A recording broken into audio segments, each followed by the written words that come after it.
This is an excellent question because it tugs both at the head and the heart, right? There's strategy, but there's also the human dimension, the moral dimension. Usually Iran is at the intersection of both in the Middle East. It's usually kind of hard to have both a pragmatic and value-based foreign and security policy for any nation in the region, given how troublesome it is.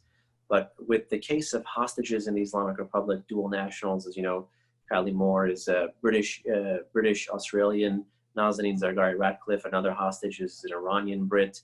Iran loves to target dual nationals. Iran loves to exploit people with any kind of perceived ties. Remember, of course, they took Xu Wang, who was a Chinese American, because he was studying not medieval, but late modern 1890s Iranian history, if I'm not mistaken, using Iranian archives. So there's always this kind of trumped up charge. And I think the key thing for the foreign ministry of any country that has a detained person in the Islamic Republic is to put the spotlight on it, to cite how ridiculous the jailing, the prosecuting, the detention, and the hostage taking actually is, how unfortunate it is, and how deplorable it is that this is a long-standing trend in the Islamic Republic, that it's part and parcel of their foreign and security policy, that while they often seek something, in many ways also, it's Iran trying to use Westerners, use non-Iranians as playthings, both as part of their unfortunate domestic politics and both as pawns in some kind of larger strategic game against the West. So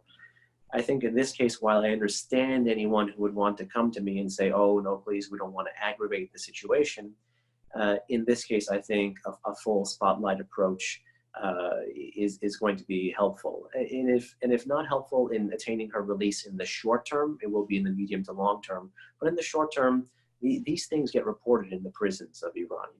People know when their name is in the press. One need only look to the case of Jason Rezaian. If I'm not mistaken, he also too is in favor of kind of putting the spotlight on the Islamic Republic for their behavior here. I think I was quoted alongside him in an Australian radio broadcast, essentially saying the same thing. And while I respect his journalistic work very much, him and I have different foreign policy prescriptions. But here's a case where you have people with different foreign policy views being able to converge on the imperative of putting the spotlight on the Islamic Republic's bad behavior and continuing to press them for the release.